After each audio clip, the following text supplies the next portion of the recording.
होसना होसना। Thank you Lord. Hallelujah. Apostle, ये बहुत ही extra ordinary testimony है हमारे पास। इस बहन का नाम राधा है और ये दिल्ली के रहने वाले हैं। ये बहन खुद मैटरनिटी डिपार्टमेंट में, आप इनके हस्बैंड और सिस्टर राहुल। को, आपका नाम क्या है? राहुल नाम है मेरा। आपका नाम सिस्टर का? राधा। और आप कहाँ से हैं? फरीदाबाद से बिलोंग करते हैं सर। दिल्ली एनसीआर फरीदाबाद। और आप क्या करते हैं प्रोफेशनली? मैं बाय प्रोफेशन एक स्टाफ नर्स हूँ और लेबर रूम डिपार्टमेंट में जॉब करती हूँ, जहाँ पे डिलीवरीज कंडक्ट होती हैं। कहाँ? Maternity department. ओके, किस हॉस्पिटल में? लोकनायक हॉस्पिटल। ये गवर्नमेंट हॉस्पिटल है? जी। ओके, टेस्टिमनी को हम सुनेंगे इनकी। अपोस्टल जी 2015 में इनकी शादी हुई और मैरिज के बाद से ही जब इस बहन को पीरियड आने शुरू हुए तो प्रॉपरली पीरियड नहीं आते थे। मैरिज के बाद प्रॉब्लम इतनी ज़्यादा बढ़ गई कि 1.5 महीने के बाद पीरियड्स आने शुरू हो गए और बॉडी इनकी फूलने लग गई, वेट बढ़ना शुरू हो गया। और जब बेबी के बारे में सोचा तो प्रेगनेंसी कंसीव नहीं कर पा रहे थे और ये अपने ही हॉस्पिटल में सीनियर गायनेकोलॉजिस्ट के पास गए, कंसर्न किया, टेस्ट हुए तो पता चला कि इनके हस्बैंड के प्राइवेट पार्ट के ऊपर एक रसौली है और सिस्टर के ओवरीज में पानी वाली मल्टीपल रसौलियां हैं, हार्मोनल इनबैलेंस है और एग्स ग्रो नहीं कर रहे हैं। और इन्होंने मेडिसिन ली और ट्रीटमेंट जब इनका शुरू हो गया पर उसका कोई, क्योंकि आप खुद एक उसी डिपार्टमेंट में जॉब करती हैं तो सारे गायनी डॉक्टर्स तो आपके वाकफ ही होंगे। Yes. तो आपने उनको चेक करवाया तो क्या बोला उन्होंने? वो यही बोलते थे कि हार्मोनल इम्बैलेंस है तो हम हार्मोनल थेरेपी शुरू करेंगे और फिर उसके बाद देखते हैं कि क्या होगा। फिर उन्होंने हार्मोनल थेरेपी स्टार्ट कर दी, सारा कुछ स्टार्ट कर दिया। ये कैसी होती है हार्मोनल थेरेपी, क्या होता है? हार्मोनल इंजेक्शंस लगते हैं और हार्मोनल टैबलेट्स दी जाती हैं। इंजेक्शन और कितनी देर बाद लगता है? ये 3rd डे पे लगता है और ओव्यूलेशन साइकिल जो होती है उन दिनों में लगता है ताकि एग्स मैच्योर हो सके। हर 3rd डे जब ओव्यूलेशन होता है उस टाइम पे। उस टाइम पे आपको इंजेक्शन लेना पड़ता है? हाँ जी। और टैबलेट्स खानी पड़ती हैं? हाँ जी। ओके, ये आपने कितने साल लिया ये वाला सारा जो? ये टोटल मतलब 10 साल तक मैं ये सब ऑन ऑफ लेती रहती थी। कभी लेती थी फिर छोड़ देती थी, फ्रस्ट्रेट हो जाती थी, फिर लेती थी फिर छोड़ देती थी, यही सब चलता रहता था। और आपकी बॉडी फूल गई थी और वेट आपका बढ़ गया था उसकी वजह से? ओवरवेट हो गया था, पूरी बॉडी फूल गई थी, चलती थी तो सांस फूलती थी, सब कुछ इम्बैलेंस हो गया था। ओके, जब ये रिजल्ट नहीं आया तो फिर डॉक्टर ने आपको क्या सजेस्ट किया? जब रिजल्ट नहीं आया तो डॉक्टर ने बोला कि ऐसा करते हैं, अगर आपको ऐसे कंसीव नहीं हो रहा तो हम IUI करेंगे। फिर डॉक्टर ने मेरा IUI प्लान किया। फिर अगस्त 2018 में मेरा फर्स्ट IUI हुआ, वो फेल हो गया। फिर 1 मंथ बाद एक और IUI हुआ, वो भी फेल हो गया। फिर हम फ्रस्ट्रेट हो गए, फिर हमने छोड़ दिया ट्रीटमेंट।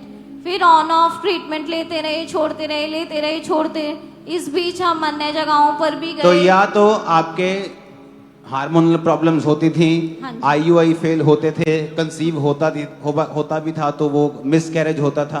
हाँ तो जी। ये बेबी की जो प्रॉब्लम थी ये कंटिन्यू आपकी लाइफ में चलती ही जा रही थी। हाँ जी। फिर आपके जब दोबारा आपने लिखा कि टेस्ट हुए तो आपकी राइट फैलोपियन जो ट्यूब थी वो आपकी ब्लॉक निकली। हाँ जी। HSG एक टेस्ट होता है, फेलोपियन ट्यूब्स की ब्लॉकेज को चेक करते हैं। वो टेस्ट जब मेरा हुआ तो उसमें right side fallopian tube block थी। फिर डॉक्टर ने बोला कि हम इसको मेडिसिन के थ्रू और स्कोपी के थ्रू ओपन करने की कोशिश करेंगे, लेकिन कुछ भी नहीं हुआ। उसके बाद आपने फिर 2022 में IUI करवाया? हाँ जी। कितनी बार? अगस्त 2022 में 3rd टाइम मेरा IUI हुआ दूसरे हॉस्पिटल से। पहले 2018 में 2 बार हुआ और अब 2022 में 4 साल बाद। हाँ जी। कितनी बार करवाया? 4 बार। ओके। और अपोस्टल जी 4 बार जब इनका IUI हुआ, चारों बार ही वो IUI फेल हो गया। और उसके बाद ये अगस्त 2022 में जब प्रेग्नेंट हुई तो प्रेगनेंसी के 6वें महीने में इनको एक शैतानी ड्रीम आया कि बेबी गर्ल इनके पेट से बाहर आ रही है, उसका साइज छोटा हो गया, वापस पेट के अंदर चला गया। नेक्स्ट डे अपोस्टल जी जब इन्होंने रेगुलर चेकअप के लिए जब डॉक्टर के पास गए, स्कैनिंग हुई तो डॉक्टर ने बताया कि बेबी का जो हार्ट है वो नहीं बना है, केस बहुत सीरियस हो चुका है। और डॉक्टर ने इन्हें दिल्ली के एक बड़े जो अपोलो हॉस्पिटल है वहाँ रेफर कर दिया और वहां गए, टेस्ट हुए तो पता चला कि बेबी को डाउन सिंड्रोम, जो कि एक जेनेटिक डिसऑर्डर है, और जिसमें बच्चा जो है वो मोस्टली एबनॉर्मल पैदा होता है, फैमिली के ऊपर डिपेंडेंट होता है। जब ये सारी चीजें चल रही थी, आपके 4 IUI फेल हो गए, मिस कैरेजेस हो गए, बेबी सारे खराब हो गए, आपने कितने गायनी डॉक्टर को दिखाया टोटल? टोटल 15 से 20 गायनोकोलॉजिस्ट को दिखाया। कितने खर्चा किया आपने? लाखों रुपए, 3-4 लाख रुपए के अराउंड खर्च हुआ। और अब आपने लिखा कि आप दोनों डिप्रेशन में थे, चुप रहते थे, बातचीत नहीं करते थे, ओवरथिंक करते थे। हाँ, एक टाइम ऐसा हुआ कि हमने बेबी प्लान करना ही छोड़ दिया था। हम बस निराश रहते थे, ज्यादा बात करते थे तो लड़ाइयाँ हो जाती थी, हम मतलब कलेश रहता था। मैरिड लाइफ पूरी तरीके से डिस्ट्रॉय हो चुकी थी। आप लेट नाइट तक घर के बाहर रहते थे? आप भाई कहाँ रहते थे आप लेट नाइट तक? मैं बाहर रहता था। क्या करते थे घर में बाहर? मन नहीं लगता था। तो बाहर शराब पीते थे, क्या करते थे? ड्रिंक करता था। और बाहर रहते थे? हाँ जी। और अब जब कोई बीवी का पूछता था तब क्या बोलते थे आप? कुछ नहीं बोलता था, मैं आ जाता था चुपचाप। और ये कि 10 साल चला ये सारा सिलसिला, आपने 15-20 डॉक्टर चेंज किए, IUI IVF ये शैतानी नहीं है, लेकिन जब ये फेल हो जाएं, और परमेश्वर कई बार ऐसा होने देता है ताकि हम रियलाइज कर सके कि मेरी जिंदगी में जो भी हुआ है वो परमेश्वर ने किया है। यहां लोग आए हैं जिनके 7-7 बार IVF फेल हुए, और चर्च में प्रेयर के बाद परमेश्वर ने बेबी के साथ ब्लेस किया। आपके लाइफ में बदलाव कैसे हुआ?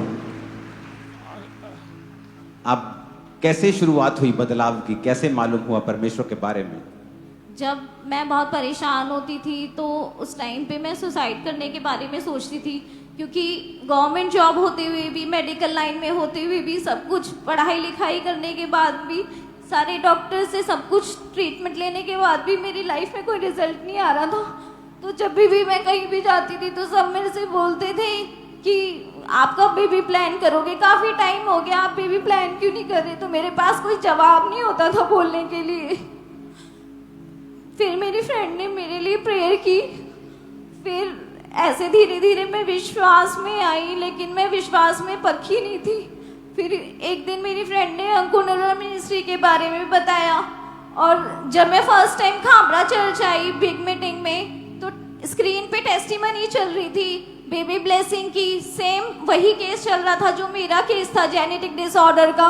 वो गवाही जब मैंने देखी तो मैं बहुत रोई, और फिर मेरा विश्वास बढ़ा परमेश्वर पे। और फिर जब मैं गई तो मेरा विश्वास बढ़ता चला गया। मैं मीटिंग्स अटेंड करने लगी, और एक दिन मैं प्रीचिंग सुन रही थी अपोस्टल जी आपकी, तो उसमें आपने बोला कि अगर आप 1 साल से ज़्यादा के विश्वासी हो तो आपको ब्रांच में सेवा करनी चाहिए। तो फिर मैंने अपना नाम सेवा के लिए दिया, और जब उन्होंने मुझे सेवा दी तो मैं लगातार सेवा करती रही। इसी दौरान फिर मैंने अपना काउंसलिंग के लिए आई। जब मैं काउंसलिंग के लिए आई, मैंने अपना केस डिस्कस किया, तो उन्होंने मेरा ले हैंड कार्ड बनाया। ले हैंड कार्ड बनाने के बाद व्हाइट गारमेंट मीटिंग में मेरा ले हैंड हुआ आपके द्वारा और मम्मा जी के द्वारा। उस ले हैंड को हम देखेंगे अभी। खिल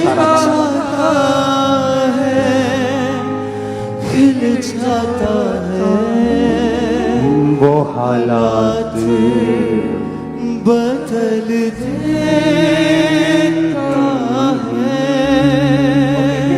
ले हैंड बहुत जल्द आप सबका होने वाला है, सब लोगों का, एवरीबॉडी, सबका। बस उस दिन आ जाना, चर्च में रोजा रख के पहुंच जाना, क्योंकि ये परमेश्वर की इंस्ट्रक्शन है कि आप सब पे ले हैंड हो, सबके ऊपर। तो जिस दिन ये अनाउंस होगा, आप चाहे ब्रांच में हैं, आप जहां भी हैं, आपको यहां होना पड़ेगा, मेन चर्च। ओके। उस ले हैंड को जब आपने रिसीव किया तो परमेश्वर ने आपको छुआ। यस अपोस्टल जी। क्या हुआ उसके बाद? उसके बाद बहुत गर्माहट महसूस हुई, और ऐसा हल्कापन महसूस हुआ कि जैसे कोई बोझ निकल कर गया है हमारे जीवन से। ओ बेबी हाथ में आ गया ये तो देखा नहीं मैंने। ये अच्छा है, ये अच्छा है।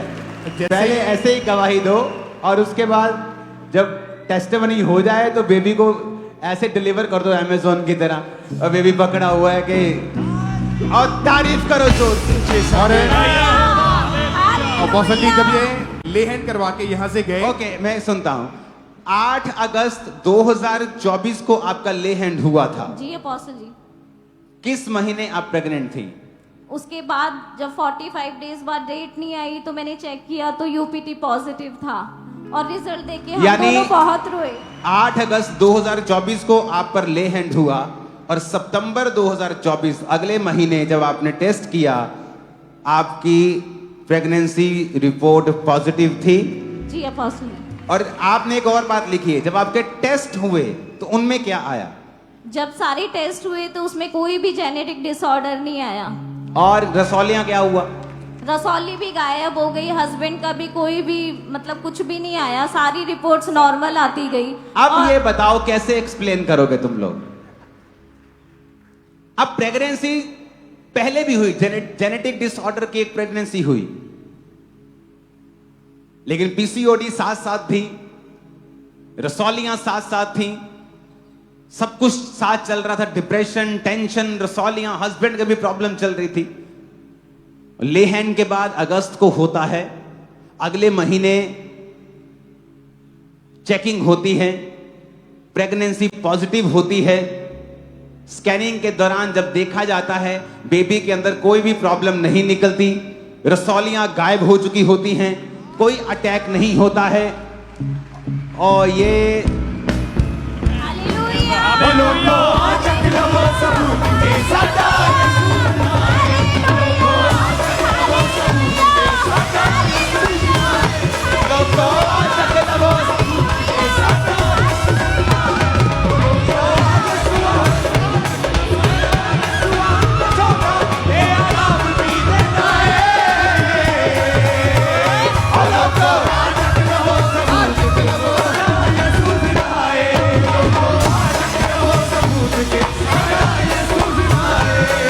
हालेलुया। 7 मई 2025 शादी के 10 साल बाद हेल्दी बेबी गर्ल, जो आपको सपना आया था कि गर्ल डेड कर दी शैतान ने, वही खुदा ने वापस दी। Yes. और जितनी हाथों में ताकत है शैतान के मुंह पे लगा रहे हो, तुम ताली बजा रहे हो। मेरा यीशुआन बचाता, मेरा यीशुआन बचाता, और लोगों सबूत के सरकार